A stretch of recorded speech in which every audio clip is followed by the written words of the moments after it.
ആമുഖത്തിന് നന്ദി. എല്ലാവർക്കും നമസ്കാരം. അപ്പോൾ മുൻപത്തെ പ്രഭാഷകൻ പറഞ്ഞ പോലെ നല്ല ആചാരത്തിൽ നിന്ന് തുടങ്ങാം. ആദ്യമായിട്ട് ഇന്ന് ഈ വേദിയിൽ നിൽക്കാൻ അവസരമൊരുക്കി തന്ന എസെൻസ് ഗ്ലോബലിനും പിന്നെ സയൻസ് ഷാ 2025 സംഘാടകരോടും ഒരു നന്ദി രേഖപ്പെടുത്തിക്കൊണ്ട് തന്നെ തുടങ്ങട്ടെ. അപ്പോൾ ഇന്നത്തെ നമ്മുടെ വിഷയം ചിന്തയിലെ കെണികൾ എന്നാണ്. നമുക്കൊരു ചോദ്യത്തിൽ നിന്ന് തുടങ്ങാം അല്ലേ? നിങ്ങൾക്ക് ലളിതമായിട്ടുള്ള സംഖ്യകളുള്ള ഒരു സീക്വൻസ് സ്ക്രീനിൽ കാണാൻ പറ്റും. അപ്പോൾ ഇതിലെ അടുത്ത സംഖ്യ പ്രവചിക്കുക, അതായത് ഈ പാറ്റേൺ മനസ്സിലാക്കി അടുത്ത സംഖ്യ പ്രവചിക്കാം. 2, 4, 8, അടുത്തത് 16 അല്ലേ? ഇരട്ടിച്ച് പോകുന്നത്. അപ്പോൾ ഞാൻ ഒരു കണ്ടീഷൻ കൂടെ ആഡ് ചെയ്യാണ്. ഇങ്ങനെ ഇരട്ടിച്ച് പോകുന്നതല്ല ഈ പാറ്റേണിൻ്റെ റൂള്. അപ്പോൾ വേറെ എന്തൊക്കെ ഓപ്ഷൻസ് നമുക്ക് മനസ്സിൽ വരുന്നുണ്ട്? ഓക്കെ, നിങ്ങൾക്ക് മനസ്സിൽ ആലോചിക്കാം. നമുക്ക് ബാക്കി പാറ്റേണുകൾ എന്തൊക്കെ പറ്റി നോക്കാം. ഇപ്പോൾ 2, 4, 8 കഴിഞ്ഞ് വീണ്ടും 2, 4, 8 ആവാം, അല്ലെങ്കിൽ 8, 4, 2 ആവാം, അല്ലെങ്കിൽ ആദ്യം 2 കൂട്ടി 4 കൂട്ടി പിന്നെ 6 കൂട്ടി, അത് 8, 6, 14 ആവാം അല്ലേ? ഇനി ഇതൊന്നും അല്ലെങ്കിലും വെറുതെ അസെൻഡിങ് ഓർഡറിലുള്ള അതായത് ആരോഹണ ക്രമത്തിലുള്ള 2, 4, 8 കഴിഞ്ഞ് 9 വരാം അല്ലേ? അപ്പോൾ ഇത്രയും അധികം ഓപ്ഷൻസ് നമ്മുടെ മുന്നിൽ ഉണ്ടായിട്ട് പോലും നമ്മുടെ മനസ്സിലേക്ക്, എല്ലാവരും മനസ്സിലേക്ക് ആദ്യം ഓടിയെത്തിയത് 16 എന്ന സംഖ്യയാണ്. എന്തുകൊണ്ടാണിത്? അപ്പോൾ ഇതിൻ്റെ പുറകിൽ പ്രവർത്തിക്കുന്നത് കൺഫർമേഷൻ ബയസ് എന്ന് പറഞ്ഞ ഒരു പ്രവണതയാണ്. അതായത് നമ്മുടെ നിലവിലുള്ള നമ്മുടെ വിശ്വാസങ്ങളോ അല്ലെങ്കിൽ നമ്മുടെ അനുഭവങ്ങളോ ഒക്കെ ആ അനുഭവങ്ങളുടെ വെളിച്ചത്തിലായിരിക്കും പുതിയൊരു കാര്യം നമ്മൾ സ്വീകരിക്കുക, നമ്മുടെ തലച്ചോറിലേക്ക് എടുക്കുക. ഈവൻ കോൺട്രഡിക്റ്റിംഗ് ആയിട്ടുള്ള എവിഡൻസ്, ഇപ്പം ഇത് ഡബിൾ ചെയ്യുന്ന ഒരു പാറ്റേൺ അല്ല, ഇരട്ടിക്കുന്ന ഒരു പാറ്റേൺ അല്ല എന്ന് പറഞ്ഞിട്ട് പോലും നമുക്കൊന്ന് മാറി ചിന്തിക്കാനായിട്ട് കുറച്ചൊരു അധികം അധ്വാനിക്കേണ്ടി വന്നു അല്ലേ? അപ്പോൾ ഇത് ഈ കൺഫർമേഷൻ ബയസിൻ്റെ ഒരു കളിയാണ്. വേറൊന്ന് നോക്കാം. അടുത്ത ഈ ചിത്രത്തിൽ നിങ്ങൾ എന്താണ് കാണുന്നത്? ഒരു സ്മൈലി ഫേസ് അല്ലേ? അപ്പം നമ്മൾ ഇവിടെ കൂടിയിരിക്കുന്നത് പ്രത്യേകിച്ച് ഒരു റാഷണലായിട്ട് ചിന്തിക്കാൻ ആഗ്രഹമുള്ള ഒരു ഗ്രൂപ്പാണ് അല്ലേ? അപ്പോൾ ഞാൻ റാഷണലായിട്ടൊരു കാര്യം പറയാം. ഈ ചിത്രത്തിൽ നിങ്ങൾ കാണുന്നത് ഒരു വൃത്തവും 2 എലിപ്സസും ഒരു ആർക്കുമാണ്. അങ്ങനെ നിങ്ങൾക്ക് ഇതിനെ കാണാനായിട്ട് പറ്റുന്നുണ്ടോ? ഒന്ന് ഫോക്കസ് ചെയ്തിട്ട് ശ്രമിച്ചു നോക്ക്. എന്നാൽ എങ്ങനെയൊക്കെ ശ്രമിച്ചാലും നിങ്ങൾക്ക് ആ ഒരു മുഖം, മനുഷ്യൻ്റെ ഒരു മുഖം നിങ്ങൾക്ക് കാണാൻ പറ്റും. കാരണം ഇത് പാരൈഡോലിയ എന്ന് പറഞ്ഞിട്ടുള്ള വേറൊരു കോഗ്നിറ്റീവ് ബയസാണ്. നമ്മുടെ തലച്ചോറിൻ്റെ ഒരു ചായ്വാണ്. അതായത് ഒരു ബന്ധമില്ലാത്ത പാറ്റേൺ ആവും, റാൻഡം ആയിട്ടുള്ള പാറ്റേൺ ആവും, എന്നാലും അതിലൊരു മനുഷ്യൻ്റെ മുഖമൊക്കെ സങ്കല്പിച്ചെടുക്കാനായിട്ട് ഉള്ള ഒരു പ്രവണത, ഒരു ചായ്വാണ്. ഇപ്പം അടുത്ത് നിങ്ങൾ വായിച്ചിട്ടുണ്ടാകും ബറേലിയിൽ മറ്റേ ഉരുളക്കിഴങ്ങിൽ വിഷ്ണുവിൻ്റെ അവതാരങ്ങൾ കണ്ടു എന്നൊക്കെ. അപ്പോൾ ഇതൊക്കെ ഇതിൻ്റെ ഒരു എക്സ്റ്റെൻഡഡ് അപ്പോഫീനിയ എന്ന് പറയുന്നൊരു ബയസാണ്. അപ്പോൾ ഇങ്ങനെയുള്ള നമ്മുടെ തലച്ചോറിൻ്റെ പ്രവണതകളെ പൊതുവായിട്ട് പറയുന്ന പേരാണ് കോഗ്നിറ്റീവ് ബയസ്. മലയാളത്തിൽ വൈജ്ഞാനിക പക്ഷപാതം എന്ന് പറയും. നമുക്ക് എളുപ്പത്തിന് വേണ്ടി ബയസ് തന്നെ യൂസ് ചെയ്യാം.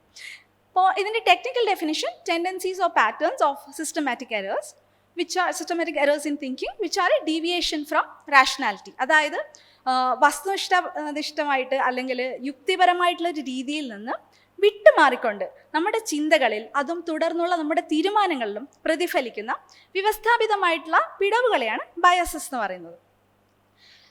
നമ്മൾ ഇതിനെക്കുറിച്ച് ആലോചിച്ച് ഒരു നാണക്കേടൊന്നും വിചാരിക്കേണ്ട ആവശ്യമില്ല. കാരണം ഇത് യൂണിവേഴ്സൽ ടെൻഡൻസീസ് ആണ്, എല്ലാവർക്കും ഉള്ളതാണ്.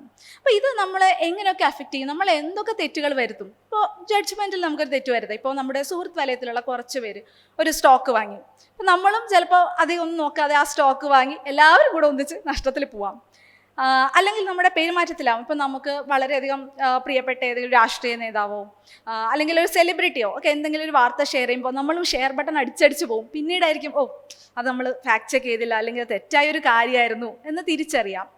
പിന്നെ ഡിസിഷൻ മേക്കിങ്ങിൽ വരാം. നമ്മളൊരു സൂപ്പർ മാർക്കറ്റിൽ പോയി, നമുക്കറിയാം നമുക്ക് അത്ര ആവശ്യമില്ലാത്തൊരു പ്രോഡക്റ്റാണ്, എന്നാൽ പോലും അതിൻ്റെ സൈഡിലൊരു ബൈ 1 get 1 എന്ന് കാണുമ്പോൾ എന്നാൽ പിന്നെ 2 എണ്ണം ഇരിക്കട്ടെ, നല്ലൊരു ഡീലാണ് എന്ന് പറഞ്ഞിട്ട് നമ്മൾ വാങ്ങും. ഈവൻ നമ്മുടെ ചിന്തകളെ, നമ്മുടെ ഓർമ്മകളെ പോലും, അതായത് നമ്മൾ കാര്യങ്ങൾ ഓർത്തെടുക്കുമ്പോൾ, ഇപ്പോൾ എൻ്റെ ഓർമ്മ ശരിയാണെങ്കിൽ ആൾക്കാർ പറയില്ല, ആ ഒരു പ്രയോഗം തന്നെ വരുന്നത് ഈ ഒരു കലർപ്പ് സംഭവിക്കാനായിട്ടുള്ള സാധ്യത ഓർമ്മകളിൽ പോലും ഉണ്ട്. ഇപ്പോൾ നമുക്കൊരു ട്രിപ്പ് ആരുടെ കൂടെയാണ് പോയെന്ന് പെട്ടെന്ന് ഓർത്തെടുക്കാൻ ചിലപ്പോൾ സാധിക്കില്ല.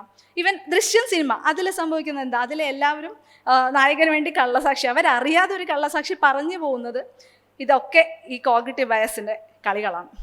അപ്പോൾ ഇന്ന് നമ്മൾ ചെയ്യാൻ പോകുന്ന തെറ്റുകളുടെ ഒരു അവലോകനമാണ്. അതായത് നമുക്കൊരു തെറ്റ് പറ്റിപ്പോയി, ഓക്കെ, നമുക്ക് തിരുത്താൻ ശ്രമിക്കാം, അല്ലെങ്കിൽ അറ്റ്ലീസ്റ്റ് ആവർത്തിക്കാതിരിക്കാൻ ശ്രമിക്കാം. അപ്പോൾ അതിനു വേണ്ടി നമ്മൾ തെറ്റുകളെക്കുറിച്ച് അറിയണം അല്ലേ? അപ്പോൾ 2 തരം തെറ്റുകളുണ്ട്. ഒന്ന്, റാൻഡമായിട്ട് സംഭവിക്കുന്ന എറേഴ്സ്. അതിപ്പോൾ ഒരു ഷൂട്ടിംഗ് ടാർഗറ്റ് എന്നാൽ എല്ലാം കൃത്യമായിട്ട് എഴുതി കൊള്ളിക്കാതെ കുറച്ച് റാൻഡമായിട്ട്, അല്ലെങ്കിൽ 5 അടിക്കുമ്പോൾ 6 പോകുന്നു, അങ്ങനെ റാൻഡമായിട്ടുള്ള എറേഴ്സ് ഉണ്ടാവാം. ഇനി മറ്റൊരു തരം എന്ന് പറഞ്ഞാൽ സിസ്റ്റമാറ്റിക് ആയിട്ടുള്ള എറേഴ്സ്. അതായത് ഈ നമ്മുടെ യുക്തിയിൽ നിന്നും നമ്മൾ വേറിട്ട് പോകുന്നത്, എങ്ങനെയാണ് വേറിട്ട് പോകുന്നതെന്ന് ഒരു പാറ്റേൺ ഉണ്ട്. ഇത് നമുക്ക് മുൻകൂട്ടി പ്രവചിക്കാൻ കഴിയും. ഇതിനെക്കുറിച്ച് ഇപ്പോൾ പ്രെഡിക്റ്റബിളി ഇറാഷണൽ എന്ന് പറഞ്ഞ ഒരു ബുക്ക് തന്നെയുണ്ട്.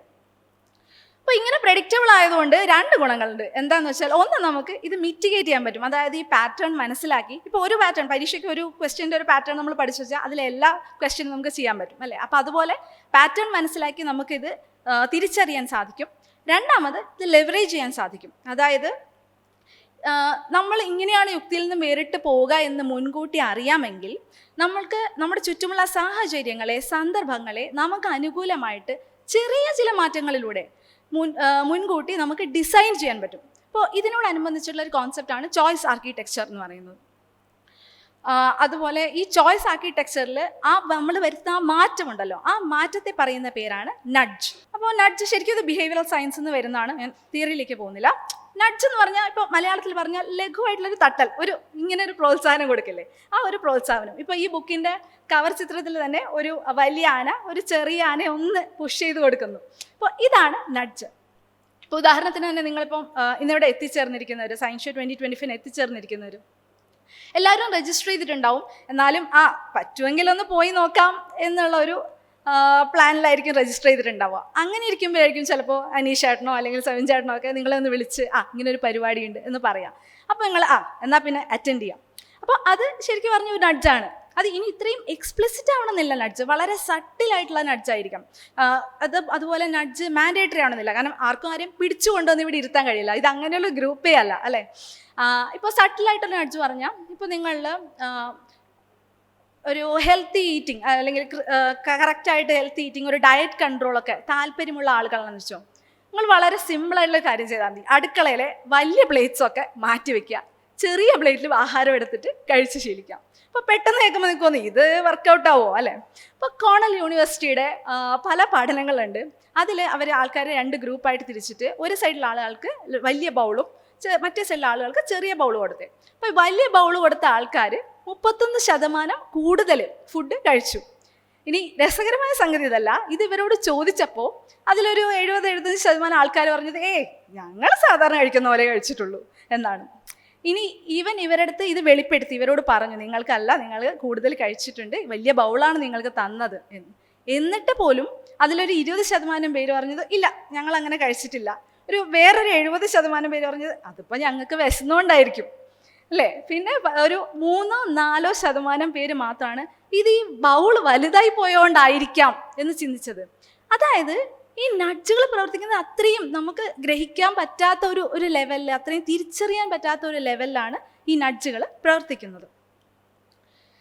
ഓക്കെ, അപ്പോൾ നമ്മൾ കോഗ്നിറ്റീവ് ബയസിൻ്റെ മോശഫലങ്ങൾ കുറയ്ക്കാനും ഇങ്ങനെ നഡ്ജുകൾ ഡിസൈൻ ചെയ്യാനുമായിട്ട് ആദ്യം എങ്ങനെയാണ് ഈ കോഗ്നിറ്റീവ് ബയസ്, എന്ത് കാരണം കൊണ്ടാണ് ഉണ്ടാവുമെന്ന് നോക്കാം. അപ്പോൾ പല ഘടകങ്ങളുണ്ട്. ഇപ്പോൾ നമ്മുടെ സോഷ്യൽ ഇൻഫ്ലുവൻസ് ആവാം, പിയർ പ്രഷർ കൊണ്ടുണ്ടാവാം, നമ്മുടെ വികാരങ്ങൾ കൊണ്ടുണ്ടാവാം, നമ്മുടെ മോട്ടിവേഷൻസ് കൊണ്ട്, അതായത് നമ്മുടെ പേഴ്സണലായിട്ട് വ്യക്തിപരമായിട്ടുള്ള ആഗ്രഹങ്ങളോ ലക്ഷ്യങ്ങളോ സ്വപ്നങ്ങളോ ഒക്കെ കൊണ്ട് ഈ ബയസുകൾ ഉണ്ടാവാം. പക്ഷേ ഏറ്റവും പ്രധാനപ്പെട്ടതായിട്ട് പറയുന്ന ഘടകം എന്ന് പറഞ്ഞാൽ ഹ്യൂറിസ്റ്റിക്സ് അല്ലെങ്കിൽ മെൻ്റൽ ഷോർട്ട് കട്ട്സ് എന്നുള്ളതാണ്. ഇപ്പോൾ ഹ്യൂറിസ്റ്റിക്സ് എന്നുള്ളത് 2 വാക്കിൽ പറഞ്ഞാൽ തലച്ചോറിലെ കുറുക്ക് വഴികൾ. ഇപ്പോൾ നിങ്ങൾക്കൊരു തീരുമാനം എടുക്കണം. അപ്പോൾ അതിൻ്റെ എല്ലാ വശങ്ങളും തിരിച്ചും മറിച്ചും ചുഴിഞ്ഞുമൊക്കെ ആലോചിച്ച് നിങ്ങൾക്കൊരു തീരുമാനത്തിലെത്താം. എന്നാൽ നമ്മുടെ തലച്ചോറ് ചെയ്യുന്നത്, പെട്ടെന്ന് തീരുമാനങ്ങൾ എടുക്കാനായിട്ട് ചെയ്യുന്നത്, നേരെ ഒരു കുറുക്ക് വഴി സ്വീകരിക്കും. ഇപ്പോൾ മനുഷ്യൻ പണ്ട് കാട്ടിൽ ജീവിച്ചിരുന്ന കാലത്തൊക്കെ ഇപ്പോൾ ചെടിയുടെ ഇടയിൽ ഒരു അനക്കം കണ്ടു. അപ്പോൾ ഇതെനിക്ക് ഭയങ്കര ന്യൂട്രീഷ്യസ് ആയിട്ടുള്ള ഒരു മുയലായിരിക്കും എന്ന് പറഞ്ഞ് അങ്ങോട്ട് പോയവരെക്കാളും ഇതൊരു പുലിയായിരിക്കും എന്ന് പേടിച്ച് ഓടിയവൻ്റെ പരമ്പരയായിരിക്കും ഇന്നുണ്ടായിട്ടുണ്ടാവും. അപ്പോൾ അങ്ങനെയാണ് ഇത് ഇവോൾവ് ചെയ്ത് വന്നിട്ടുള്ളത്. അപ്പോൾ ഹ്യൂറിസ്റ്റിക്സ് സ്വീകരിക്കുന്നത് എപ്പോഴും തെറ്റാണെന്നല്ല. അതായത് നിങ്ങൾക്ക് ഒരു കൃത്യതയെക്കാളും കൂടുതൽ നിങ്ങൾക്ക് പെട്ടെന്ന് ഒരു തീരുമാനത്തിലാണ് എത്തേണ്ടതെങ്കിൽ നിങ്ങൾക്ക് ഹ്യൂറിസ്റ്റിക്സ് സ്വീകരിക്കാം. പക്ഷെ ഇത് എപ്പോഴാണ് വേണ്ടത് എന്ന് നമ്മൾ ഒന്നുകൂടെ ഒന്ന് ഇരുത്തി ചിന്തിക്കണം. കാരണം ഇന്ന് നമ്മൾ ആദിമ മനുഷ്യനല്ല, നമ്മളിപ്പോൾ മുന്നോട്ട് ഒരുപാട് വന്നു കഴിഞ്ഞു. അപ്പോൾ ഇരുത്തി ചിന്തിക്കുന്നതിനെ കുറിച്ച് പറയുമ്പോൾ ഇതിനെക്കുറിച്ച് ഡാനിയൽ കാനിമാൻ്റെ തന്നെ വളരെ ഫേമസ് ആയിട്ടുള്ള ബുക്കുണ്ട്, തിങ്കിങ് ഫാസ്റ്റ് ആൻഡ് സ്ലോ. അതായത് നമ്മൾ ചിന്തിക്കുന്നതിനെ കുറിച്ച് ഇത് 2 സിസ്റ്റം ഓഫ് തിങ്കിങ് നമുക്കുണ്ട് എന്ന് ഈ ബുക്കിൽ പറയുന്നുണ്ട്. അതായത് സിസ്റ്റം 1 ഒരു ഓട്ടോമാറ്റിക് സിസ്റ്റം, അതായത് നമ്മുടെ ഇൻസ്റ്റിങ്ക്റ്റീവ് ഗട്ട് ഫീലിങ്സ്, നമ്മൾ പെട്ടെന്നൊരു കല്ലെടുത്തറിയുമ്പോൾ നമ്മളൊന്ന് കുനിയുന്നത്, ഇതൊക്കെ നമ്മുടെ സിസ്റ്റം 1 ഓട്ടോമാറ്റിക് സിസ്റ്റമാണ് ഹാൻഡിൽ ചെയ്യുന്നത്. സിസ്റ്റം 2 ഒരു റിഫ്ലക്റ്റീവ് സിസ്റ്റം, ഇപ്പോൾ കോംപ്ലക്സ് ആയിട്ടുള്ള തീരുമാനങ്ങൾ എടുക്കാൻ, ഒന്ന് ഇരുത്തി ചിന്തിക്കാനായിട്ട് ഒക്കെ നമ്മൾ ഉപയോഗിക്കുന്നത് സിസ്റ്റം 2 ആണ്. അപ്പോൾ നമ്മുടെ തന്നെ സിസ്റ്റം 1 സിസ്റ്റം 2 എപ്പോഴാണ് പ്രവർത്തിക്കുന്നത് കാണാൻ നമുക്ക് ജസ്റ്റ് 2 ചോദ്യങ്ങൾ നോക്കാം. ആദ്യത്തെ ചോദ്യം നിങ്ങൾ കേട്ടിട്ടുള്ള ചോദ്യം തന്നെയായിരിക്കും. 5 മെഷീന് 5 മിനിറ്റ് കൊണ്ട് 5 ഉൽപ്പന്നങ്ങൾ ഉണ്ടാക്കാമെങ്കിൽ 100 മെഷീന് 100 ഉൽപ്പന്നങ്ങൾ ഉണ്ടാക്കാനായിട്ട് എത്ര സമയം വേണം? 100 എന്ന് നമ്മുടെ സിസ്റ്റം 1 പറയും, സിസ്റ്റം 2 പറയും അല്ല 5. അടുത്ത ചോദ്യം, ഒരു ബാറ്റിനും ബോളിനും കൂടി 110 രൂപയാണ്. ബാറ്റിന് ബോളിനേക്കാളും 100 രൂപ കൂടുതലാണ്. ബോളിന് എത്ര വില വരും? 10 അല്ല 5. അപ്പോൾ ഇവിടെ നമുക്ക് കാണാം നമ്മുടെ സിസ്റ്റം 1 നമ്മളോട് പെട്ടെന്നൊരു ഉത്തരം തരുന്നത് ചിലപ്പോൾ തെറ്റിപ്പോവാം. സിസ്റ്റം 2 നമ്മളെ ഇരുത്തി ചിന്തിപ്പിക്കും. അപ്പോൾ നമ്മുടെ ബയസിൻ്റെ കാര്യത്തിലായാലും നമ്മളിങ്ങനെ ഒന്ന് ഇരുത്തി ചിന്തിച്ചാൽ തന്നെ പല ബയസുകളെയും നമുക്ക് അതിജീവിക്കാനായിട്ട് സാധിക്കും. ഓക്കെ, ഇനി നമുക്ക് പോപ്പുലർ ആയിട്ടുള്ള കോഗ്നിറ്റീവ് ബയസസ് ഒന്ന് നോക്കാം. എല്ലാം ഒന്നും കവർ ചെയ്യുന്നില്ല, ജസ്റ്റ് മേജർ ആയിട്ടുള്ളതൊന്ന് നമുക്ക് നോക്കാം. ആദ്യമായിട്ടുള്ളത് ആങ്കറിങ് ബയാസ്. ആങ്കർ എന്ന് പറഞ്ഞാൽ നങ്കൂരം അല്ലേ. അപ്പോൾ ആങ്കറിങ് ബയാസ് വർക്ക് ചെയ്യുന്നത് ഒരു ഫസ്റ്റ് ഇംപ്രഷനൊക്കെ വർക്ക് ചെയ്യുന്ന പോലെയാണ്. അതായത് ഒരു വസ്തുവിനെ കുറിച്ചോ അല്ലെങ്കിൽ ഒരു കാര്യത്തെക്കുറിച്ചോ നമുക്ക് ആദ്യമായിട്ട് കിട്ടുന്ന അറിവിന് തുടർന്നുള്ള അതിനെ പറ്റിയുള്ള നമ്മുടെ തീരുമാനങ്ങളെ സ്വാധീനിക്കാനായിട്ട് വളരെയധികം കഴിവുണ്ട്. ഇപ്പോൾ നിങ്ങൾ ആദ്യത്തെ ചിത്രത്തിൽ നോക്കൂ, ഒരേ ഉൽപ്പന്നമാണ്, നിങ്ങൾക്ക് 2 പ്രൈസ് ടാഗുകളാണ്. ഒന്നിൽ ഓക്കെ അത് 500 രൂപ എന്ന് കാണിക്കുന്നുണ്ട്, 2ൽ അത് 1000 രൂപയല്ല, അത് 500 രൂപ കിഴിവിൽ 500 രൂപയ്ക്ക് നിങ്ങൾക്ക് കിട്ടുന്നുണ്ട് എന്ന് കാണിക്കുന്നു. ഏതാണ് നിങ്ങൾക്ക് ആകർഷകമായിട്ടുള്ള ഒരു ഡീലായിട്ട് തോന്നുന്നത്? ആ രണ്ടാമത്തെയാണ് അല്ലേ. ഇനി രണ്ടാമത്തെ ചിത്രത്തിൽ പറയുന്നത് വെച്ചാൽ നിങ്ങൾക്ക് ഒരു ഉദാഹരണത്തിലൂടെ പറയാം. അപ്പോൾ നിങ്ങൾക്ക് ചിക്കൻ വാങ്ങാൻ പോകണം. അപ്പോൾ നിങ്ങൾക്കറിയാം നിങ്ങളുടെ വീടിൻ്റെ അടുത്തുള്ള കടയിൽ 300 രൂപ അവർ വാങ്ങുന്നത്, ഒരു 1 കിലോമീറ്റർ അപ്പുറത്തോട്ട് പോയാൽ 200 രൂപയ്ക്ക് കിട്ടും. അപ്പോൾ നമ്മൾ വിചാരിക്കും ഒരു 100 രൂപയ്ക്ക് വേണ്ടിയിട്ട് നമുക്ക് ഒരു 1 കിലോമീറ്റർ അപ്പുറത്ത് പോയിട്ട് വാങ്ങാം. ഇനി ഇതേ സമയം നിങ്ങളിപ്പോൾ നിങ്ങളുടെ അടുത്തൊരു സുഹൃത്തിന് വേണ്ടി വലിയൊരു ഗിഫ്റ്റ് വാങ്ങുകയാണ്. അപ്പോൾ നിങ്ങൾ അടുത്തുള്ള കടയിൽ നിന്ന് വാങ്ങുന്നു, 5000 രൂപയുടെ ഒരു ഗിഫ്റ്റാണ് വാങ്ങുന്നത്. അപ്പോൾ നിങ്ങൾ 5000 രൂപ കൊടുക്കാനായിട്ട് ഇങ്ങനെ നിൽക്കുമ്പോൾ വേറെ നിങ്ങൾക്ക് പരിചയമുള്ള ഒരാൾ വന്നിട്ട് പറയുക, എടാ ഈ സാധനം 1 കിലോമീറ്റർ അപ്പുറത്തെ കടയില്ലേ അവിടെ 4900 കിട്ടുന്നുണ്ട്. നിങ്ങൾ എത്ര പേര് ഇത് അവിടെ വെച്ചിട്ട് ആ കടയിൽ പോയിട്ട് ഈ സാധനം വാങ്ങിക്കും? അതായത് നമ്മൾ അപ്പോൾ ആ 100 ഒരേ 100 രൂപയാണ് അല്ലേ, പക്ഷെ ഇപ്പോൾ നമ്മൾ ആ 100 രൂപയുടെ മൂല്യം കണക്കാക്കുന്നത് 5000 എന്നുള്ളൊരു ആങ്കർ പോയിന്റ് വെച്ചിട്ടാണ്. ഇതിനോടനുബന്ധിച്ച് തന്നെ പറയാൻ പറ്റുന്ന വേറൊരു ഇഫക്റ്റാണ് ഡീകോയ് ഇഫക്റ്റ്. അതായത് നമ്മളിപ്പോൾ ഒരു കാപ്പി കുടിക്കാൻ കയറി, അവിടെ സ്മോൾ കപ്പും ലാർജ് കപ്പും മാത്രമേ ഉള്ളൂ എന്ന് വിശ്വസിക്കുക. സ്മോൾ കപ്പ് 200 രൂപ, ലാർജ് കപ്പ് 400 രൂപ. നമ്മൾ വിചാരിക്കും ഓക്കെ 400 രൂപയ്ക്ക് അത്രയും കാപ്പിയൊന്നും കുടിക്കേണ്ട ആവശ്യമില്ല, ഒരു 200 രൂപയുടെ സ്മോൾ കപ്പ് എടുക്കാം. ഇനി ഡീകോയ് ഇഫക്റ്റ് എന്ന് പറഞ്ഞാൽ ഒരു ഡമ്മി ഇറക്കി കളിക്കുക. അതായത് ഒരു മീഡിയം കപ്പ് കൂടെ അവർ ഇറക്കുകയാണ് 350 രൂപയ്ക്ക്. അപ്പോൾ നമ്മൾ 3 ഓപ്ഷൻ കാണുമ്പോൾ നമ്മളുടെ ചിന്താരീതി പോകുന്നത് എങ്ങനെയാണെന്ന് വെച്ചാൽ ഓക്കെ 3 കപ്പുണ്ട്, ഏറ്റവും ചെറുതായി പോയാൽ ചിലപ്പോൾ തീരെ കുറഞ്ഞു പോയാലോ, മീഡിയം എടുക്കാം, 350 രൂപ, ഒരു 50 രൂപയും കൊടുത്താൽ നമുക്ക് ലാർജ് കിട്ടും.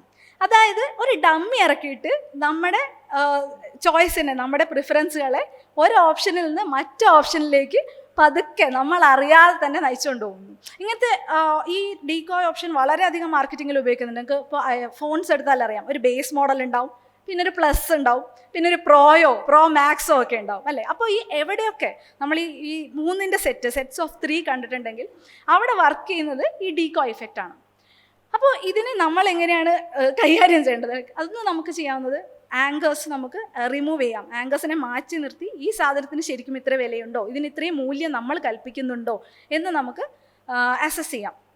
അല്ലെങ്കിൽ നമുക്ക് തന്നെ സ്വന്തമായിട്ടൊരു ആങ്കേഴ്സ് ഉണ്ടാക്കാം. അതായത് ഇപ്പോൾ നിങ്ങൾ 5 ദിവസം ആഴ്ചയിൽ ജിമ്മിൽ പോകാൻ തീരുമാനിച്ചു, 2 ദിവസം പോയി. അപ്പോൾ നിങ്ങൾ വിചാരിക്കും ഞാൻ 5 ദിവസം പോകാമെന്ന് വിചാരിച്ചാൽ അപ്പോഴേ 2 ദിവസമേ ആയുള്ളൂ, പോയി, ഈ ആഴ്ച പോയി. നിങ്ങൾ എന്താ വെച്ചാൽ ഒരു സെക്കൻഡറി ഗോൾ കൂടെ സെറ്റ് ചെയ്യുക, 3 ദിവസം എങ്കിലും പോവുക. അങ്ങനെ ഇരിക്കുമ്പോൾ നിങ്ങളിപ്പോൾ 2 ദിവസമേ പോയിട്ടുള്ളെങ്കിലും ആയിരിക്കും ഓക്കെ 5 ദിവസം പോകാൻ പറ്റിയില്ല, പക്ഷെ 1 ദിവസം കൂടെ പോയാൽ എൻ്റെ 3 ദിവസമെങ്കിലും ഞാൻ എത്തിച്ചേരുമല്ലോ. അങ്ങനെ നിങ്ങൾക്ക് സ്വയം നിങ്ങളെ തന്നെ മാനിപ്പുലേറ്റ് ചെയ്യാനായിട്ട് ഇത് ഉപയോഗിക്കാം. വേറൊരു ഇഫക്റ്റ് എന്ന് പറഞ്ഞാൽ, ഒരു ബയാസ് എന്ന് പറഞ്ഞാൽ ഐക്യ ഇഫക്റ്റാണ്. ഐക്യ ഇഫക്റ്റ് വളരെ സിമ്പിളാണ്. നമ്മളായിട്ട് ഉണ്ടാക്കുന്ന, നമ്മൾ കഷ്ടപ്പെട്ട് അധ്വാനിച്ച് ഉണ്ടാക്കുന്ന സാധനങ്ങളോട് നമുക്കൊരു പ്രത്യേക മമതയുണ്ടാവും. അതായത് ഇപ്പം നമ്മുടെ ഒരു പ്രോജക്റ്റ്, അല്ലെങ്കിൽ നമ്മൾ കഷ്ടപ്പെട്ടുണ്ടാക്കിയ ഒരു ഭക്ഷണ വിഭവം, അല്ലെങ്കിൽ കുട്ടികൾ, അല്ലേ, നമ്മുടെ കുട്ടികൾ ചിലപ്പോൾ വേറെയുള്ളവർക്ക് അത്രയും പ്രിയപ്പെട്ടതാവണമെന്നില്ലല്ലോ. അപ്പോൾ ഈ ഒരു ബയസിനെ കേന്ദ്രീകരിച്ചുകൊണ്ട് ഒരു സാമ്രാജ്യം തന്നെ പടുത്തുയർത്തിയ കമ്പനിയാണ് ഐക്യ. അപ്പോൾ ഐക്യയുടെ ഫേർണിച്ചറൊക്കെ വാങ്ങിയിട്ടുള്ളവർക്കറിയാം, അവരിങ്ങനെ ഫ്ലാറ്റ് പാക്ക് ചെയ്തിട്ടായിരിക്കും എല്ലാം തരാം. നമ്മളിത് വീട്ടിൽ കൊണ്ടുവന്ന് സ്വന്തമായിട്ട് അസംബിൾ ചെയ്യണം. ഇങ്ങനെ അസംബിൾ ചെയ്യുന്നതിന് 63% കൂടുതൽ വില വരെ കൊടുക്കാനായിട്ട് നമ്മൾ തയ്യാറാണ്. കാരണം നമുക്കതിനോടൊരു അറ്റാച്ച്മെൻറ്റ് വാല്യൂ വരുന്നുണ്ട്. വേറൊരു ഉദാഹരണം പറഞ്ഞാൽ ഇപ്പോൾ ബാംഗ്ലൂരുള്ള കഫേസ് ഉണ്ട്, ചില ആർട്ട് കഫേസ് ഉണ്ട്. നമ്മളവിടെ പോവും, കുറച്ച് ചായയും എന്തെങ്കിലുമൊക്കെ ഓർഡർ ചെയ്യും. എന്നിട്ട് നമ്മളൊരു പോട്ടറി പീസ്, ഒരു ചട്ടി എന്തെങ്കിലും വാങ്ങിക്കും, ഒരു പ്ലെയിൻ ആയിട്ടുള്ള ചട്ടി. ഇത് നമ്മൾ തന്നെ അവിടെ ഇരുന്ന് അതിന് കളർ കൊടുക്കും. എന്നിട്ട് നമ്മൾ പൈസ കൊടുത്തിട്ട് ഈ സാധനം വാങ്ങിയിട്ട് വീട്ടിൽ കൊണ്ടുപോകും. അപ്പോൾ നമ്മുടെ ചിന്തകൾ ശരിക്കും എങ്ങനെയൊക്കെ വികലമായി പോകുന്നുണ്ട് എന്ന് നമുക്കിത് ആലോചിച്ച് മനസ്സിലാവും. ഇനി ഇത് പ്രയോജനപ്പെടുത്താനായിട്ട് ഇപ്പം ഐക്യ ഇഫക്റ്റ് പ്രയോജനപ്പെടുത്തുന്നത്, ഇപ്പോൾ കുട്ടികളുടെ കാര്യത്തിൽ പലരും പറഞ്ഞിട്ടുണ്ട്, ഓക്കെ എൻ്റെ മോൻ ഭയങ്കര പിക്കി ഈറ്ററാണ്, ചിലത് മാത്രമേ കഴിക്കൂ. അപ്പോൾ നമുക്ക് ചെയ്യാൻ പറ്റുന്നത് ആ കഴിക്കാത്ത സാധനം ഉണ്ടാക്കുമ്പോൾ അതിൽ നിങ്ങളുടെ കുട്ടികളെ കൂടെ ഇൻവോൾവ് ചെയ്യിക്കാം. അപ്പോൾ ഒരു പയറൊക്കെ എടുക്കാൻ സേഫായിട്ട് ഇൻവോൾവ് ചെയ്യിക്കുക, ഭയങ്കര കുക്കിംഗ് ഒന്നല്ല. അപ്പോൾ ഒരു പയറൊക്കെ എടുക്കാനായിട്ട് കൊടുക്കുക. അപ്പോൾ അവർക്ക് അതിനോടൊപ്പം ഒരു അറ്റാച്ച്മെൻറ്റ് തോന്നും. അവരൊക്കെ ഒന്നുമില്ലെങ്കിലും ഞാൻ കഷ്ടപ്പെട്ടുണ്ടാക്കിയാലെന്ന് വെച്ചാൽ അവരൊരു 2 സ്പൂണെങ്കിലും അവർ കഴിക്കും. ഇത് പഠനങ്ങൾ പറയുന്നതാണ്, ഞാൻ പറയുന്നതല്ല. പിന്നെ അടുത്തൊരു ബയാസ് കൺഫർമേഷൻ ബയാസ്. ഇത് നേരത്തെ നമ്മൾ പറഞ്ഞല്ലോ, നമുക്ക് നിലവിലുള്ള വിശ്വാസങ്ങളെ സ്ഥിരീകരിക്കുന്ന രീതിയിലുള്ള തെളിവുകളോ അല്ലെങ്കിൽ വാർത്തകളോ ആണ് നമ്മൾ കൂടുതൽ ഉള്ളിലേക്ക് എടുക്കുക. ഇപ്പോൾ എൻ്റെ ഒരു ഫ്രണ്ടിനോട് ഞാൻ കഴിഞ്ഞ ദിവസം പറഞ്ഞായിരുന്നു, എൻ്റെ വേറൊരു ഫ്രണ്ട് ഇങ്ങനെ ഹാർട്ട് അറ്റാക്ക് ആയി, എന്നാലും കുഴപ്പമില്ല, ആൾ പ്രശ്നമില്ല എന്നൊക്കെ പറഞ്ഞു. അപ്പോൾ ഈ കേൾക്കുന്ന സുഹൃത്ത് എന്നോട് ആദ്യം ചോദിച്ചത്, ആളേത് കോവിഡ് വാക്സിൻ എടുത്തേ? അപ്പോൾ ഞാൻ പറഞ്ഞു, നിങ്ങൾ ഈ അസുഖം വന്ന ആളുടെ വയസ്സോ അല്ലെങ്കിൽ അയാൾ ഹെൽത്തി ആണോ, അയാൾ വ്യായാമം ചെയ്യുന്ന ആളാണോ, ഇതൊന്നും അല്ല അറിയേണ്ടത്. നിങ്ങൾക്ക് അറിയേണ്ടത് ഏത് വാക്സിനാണ് എടുത്തത്. അതായത് അയാളുടെ മനസ്സിൽ അതിനെക്കുറിച്ച് കുറച്ച് സങ്കല്പങ്ങളുണ്ട്. അപ്പോൾ അതിനോട് ഈ ഒരു ഡേറ്റ ചേർത്ത് വെക്കാനായിട്ടാണ് അവർ ശ്രമിക്കുന്നത്. അതുപോലെ ഇപ്പോൾ ആയുർവേദത്തിനെ അനുകൂലിക്കുന്നവർ പറയും, നിങ്ങൾക്ക് അറിയാത്തതുകൊണ്ട് ഇതിൻ്റെ മഹത്വം, കാരണം വിദേശങ്ങളിൽ നിന്ന് വരെ ആളുകൾ ഈ ചികിത്സയ്ക്കായിട്ട് ഇവിടെ വരാറുണ്ട്. എന്നാൽ ഇവർ സൗകര്യപൂർവ്വം മറക്കുന്നത് ഇതേ വിദേശങ്ങളിൽ തന്നെ, ഇപ്പോൾ യൂറോപ്യൻ യൂണിയനോ അല്ലെങ്കിൽ US ഒക്കെ ആയാലും ഹെവി മെറ്റൽ കണ്ടാമിനേഷൻ അല്ലെങ്കിൽ ആവശ്യത്തിന് പ്രോപ്പറായിട്ടുള്ള ക്ലിനിക്കൽ ട്രയൽസ് ഇല്ല എന്ന് പറഞ്ഞിട്ട് ആയുർവേദത്തെ ബാൻ ചെയ്തിട്ടുണ്ട്. പക്ഷേ അത് നമുക്ക് എടുക്കാൻ പറ്റില്ല, അല്ലേ. ഇപ്പോൾ സോഷ്യൽ മീഡിയയിൽ പോലെ ഒരു എഫക്റ്റ് ഉണ്ട്. എക്കോ ചേമ്പേഴ്സ് എന്ന് പറയും. നമ്മുടെ അഭിപ്രായങ്ങളൊക്കെ എന്താണോ അതിനെ അനുകൂലിക്കുന്ന ഗ്രൂപ്പുകളും കമൻസും ഒക്കെ ആയിരിക്കും നമ്മളെ കൂടുതൽ കാണിക്കുക. അപ്പോൾ ഇങ്ങനെ ഒരു എക്കോ ചേമ്പറിനകത്ത് നമ്മൾ പെട്ടുപോകും. അപ്പോൾ ഇതിൽ നമ്മൾ ചെയ്യേണ്ടതെന്ന് വെച്ചാൽ ഇതിന് പുറത്തുള്ള കുറച്ച് ഡൈവേഴ്സ് ആയിട്ടുള്ള, കുറച്ചുകൂടെ ഓപ്പൺ ആവുക, കുറച്ച് ഡൈവേഴ്സ് ആയിട്ടുള്ള ഗ്രൂപ്പ്സും ഇതൊക്കെ സബ്സ്ക്രൈബ് ചെയ്ത് വെക്കുക. ബേസിക്കലി കൺഫർമേഷൻ ബയസ് ആണ് നമ്മൾ ഇത് തന്നെ, ഡൈവേഴ്സ് ആയിട്ടുള്ള ഒപ്പീനിയൻസ് കൂടെ കളക്ട് ചെയ്യുക, അത് കുറച്ചുകൂടെ ക്രിട്ടിക്കലായിട്ട് ഇവാലുവേറ്റ് ചെയ്യുക. മറ്റൊരെണ്ണം ഉള്ളത് സ്റ്റാറ്റസ് കോ ബയാസ്. സ്റ്റാറ്റസ് കോ ബയാസ് എന്ന് വെച്ചാൽ നമ്മൾ ഇങ്ങനെയൊക്കെ പോകുന്നത് പോലെ തന്നെ പോയാൽ പോരെ എന്നുള്ളൊരു പ്രവണതയാണ്. അതായത് നമുക്ക് ഇപ്പോൾ ഒരു എക്സാമ്പിൾ പറയുകയാണെങ്കിൽ, ചില ആൾക്കാരുണ്ട് ഏത് ഹോട്ടലിൽ പോയാലും, അതിപ്പോൾ ഏത് സ്ഥലത്തുള്ള ഏത് ഹോട്ടലിൽ പോയാലും ആദ്യം ഒരു മസാല ദോശ ഓർഡർ ചെയ്യും, അല്ലെങ്കിൽ ഇപ്പോൾ ഉച്ച സമയമാണെങ്കിൽ നേരെ ഒരു ചിക്കൻ ബിരിയാണി ഓർഡർ ചെയ്യും. കാരണം അത് വളരെ സേഫ് ആയിട്ടുള്ള ഓപ്ഷനാണ്.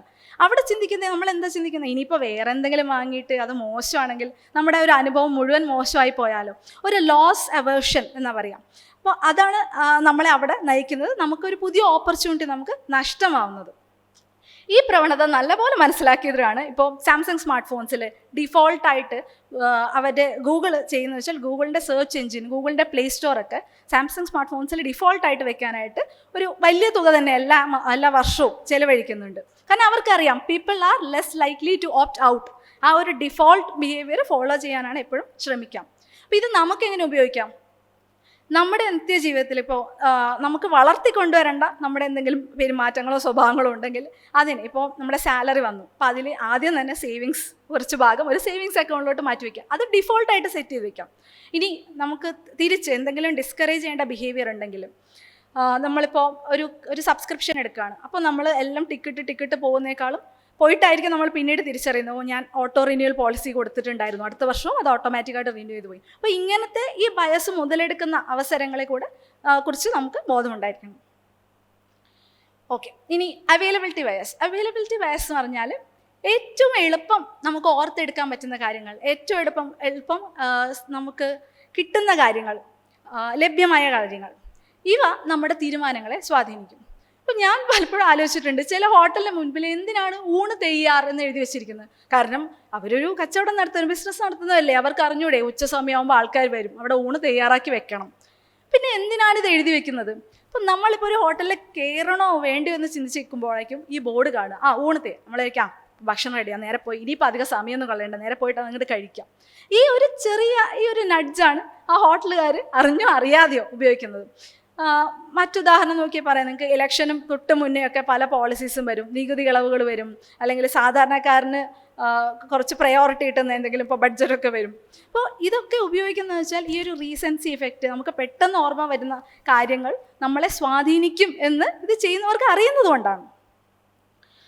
ഇനി നമ്മളിതെങ്ങനെ ഉപയോഗിക്കാം? ഇപ്പം നിങ്ങൾ എന്നും രാവിലെ ജിമ്മിൽ പോകണം എന്നൊരു തീരുമാനം എടുത്തു. അപ്പോൾ രാവിലെ ഉടനെ ഷെൽഫ് തുറന്ന് സോക്സും ജേഴ്സിയും എല്ലാം തപ്പി നടക്കുന്നതിനേക്കാളും മുന്നേ നിങ്ങൾ തലേന്ന് ഇത് സെറ്റായി വെക്കുക. നമ്മുടെ ആ പ്രോസസ്സിലുള്ള ആ ഒരു ഫ്രിക്ഷൻ വളരെയധികം കുറയ്ക്കാം. അതുപോലെ കുട്ടികളുടെ കാര്യത്തിൽ പറയും, ഇപ്പം അവർക്ക് പഠിക്കാനായിട്ട് മാത്സിൽ ഇക്വേഷൻസ് ഒക്കെ ഓർത്ത് വെക്കാൻ വേണ്ടിയിട്ട് അവരുടെ സ്റ്റഡി റൂമിൽ തന്നെ ഇക്വേഷൻസ് ഒരു പോസ്റ്ററായിട്ട് എഴുതിയെടുക്കാം. ഒന്നും അവരെന്തോ അതിൻ്റെ മുന്നിൽ നിൽക്കുകയൊന്നും വേണ്ട, വെറുതെ നടക്കുമ്പോൾ ഒന്ന് കണ്ടാൽ തന്നെ മതി, അവർക്കത് കുറച്ചുകൂടി എളുപ്പം റീകോൾ ചെയ്യാനായിട്ട് പറ്റും. പിന്നെ നമുക്ക് വേണ്ടി തന്നെ, നമുക്കിപ്പോൾ നമ്മുടെ ഡയറ്റ് കൺട്രോൾ ചെയ്യണമെന്നുണ്ടെങ്കിൽ ഫ്രിഡ്ജ് തുറക്കുന്ന ഉടനെ സൈഡിൽ സോഫ്റ്റ് ഡ്രിങ്ക്സ് ഉണ്ടാവും. അപ്പോൾ ഇത് നമ്മൾ അങ്ങനെ എടുത്ത് കുടിക്കേണ്ട എന്നുണ്ടെങ്കിൽ ഇത് കുറച്ചുകൂടെ അകത്ത് എവിടെയെങ്കിലും ഒളിപ്പിച്ച് വെക്കുക. എന്നിട്ട് ഇവിടെ നിങ്ങൾക്ക് പാലോ വെള്ളമോ നിങ്ങളുടെ എന്താണ് ഹെൽത്തി ആയിട്ടുള്ള ഫ്രൂട്ട് ജ്യൂസോ സബ്സ്റ്റിറ്റ്യൂട്ട്സ് ഇവിടെ വെക്കുക. അപ്പോൾ ഇങ്ങനെ ചെറിയ ചെറിയ മാറ്റങ്ങൾ, വളരെ വളരെ ചെറിയ മാറ്റങ്ങൾ, ഒരു പൈസ ചിലവില്ലാത്തതോ അല്ലെങ്കിൽ വളരെ ഫോഴ്സ്ഫുൾ ആയിട്ടുള്ളതോ അല്ലാത്ത മാറ്റങ്ങളിലൂടെ നമുക്ക് നമ്മുടെ ചുറ്റുപാടുകളെ മാറ്റിയെടുക്കാനായിട്ട് സാധിക്കും. അപ്പോൾ ശരിക്കും പറഞ്ഞാൽ ഈ സെഷൻ്റെ ടൈറ്റിൽ ഇടുമ്പോൾ ഞാൻ ചിന്തയിലെ പാളിച്ചകൾ, ചിന്തയിലെ പിഴവുകൾ എന്നൊക്കെ ഇടാമെന്നാണ് വിചാരിച്ചത്. അതായത് പക്ഷേ അത് എനിക്ക് തോന്നി ഭയങ്കരമായിട്ട് കോഗ്നിറ്റീവ് ബയസ് മാത്രം ഫോക്കസ് ചെയ്ത് പോകും. അതിനെക്കുറിച്ച് ഒരുപാട് യൂട്യൂബ് വീഡിയോസ് ഉണ്ട്, എസൻസിൻ്റെ തന്നെ ഒരുപാട് വീഡിയോസ് കിട്ടും, പിന്നെ ഓൺലൈൻ മെറ്റീരിയൽ ഒരുപാട് കിട്ടും. നഡ്ജസിനെ കുറിച്ചും സെപ്പറേറ്റ് ആയിട്ട് നിങ്ങൾക്ക് ഒരുപാട് കണ്ടൻറ്റ് കിട്ടും. അപ്പോൾ ഇത് രണ്ടും കൂടെ കോർത്തിണക്കാനുള്ള ഒരു ശ്രമമാണ് ചിന്തയിലെ കെണികൾ എന്നത്. കെണി എന്ന് പറയുമ്പോൾ അതിലൊരു ഡിസൈൻ എലമെൻറ്റ് കൂടെ ഉണ്ട് അല്ലേ. അപ്പോൾ കോഗ്നിറ്റീവ് ബയസ് എന്ന് പറഞ്ഞാൽ നമ്മളെ സഹജമായ പ്രവണത, നമ്മുടെ തലച്ചോറിൽ പതിഞ്ഞു പോയ ഒരു ചിന്താ രീതികളാണ്. അപ്പോൾ ഇവ ഒരുക്കി വെക്കുന്ന ചതിക്കുഴികളിൽ അല്ലെങ്കിൽ കെണികളിൽ നമ്മൾ നീങ്ങുമ്പോൾ അത് തിരിച്ചറിയാനും പിന്നെ ഇതേ കെണികൾ ഉപയോഗിച്ച് നമുക്ക് സ്വന്തമായിട്ട് നമ്മുടേതായിട്ടുള്ള കെണികൾ, നമ്മുടെ വ്യക്തിപരമായ പുരോഗതിക്ക് വേണ്ടിയിട്ടുള്ള കെണികൾ നിർമ്മിക്കാനും ഈ സെഷൻ ഒരു പ്രചോദനമാകുമെന്ന് വിശ്വസിക്കുന്നു. നന്ദി, നമസ്കാരം.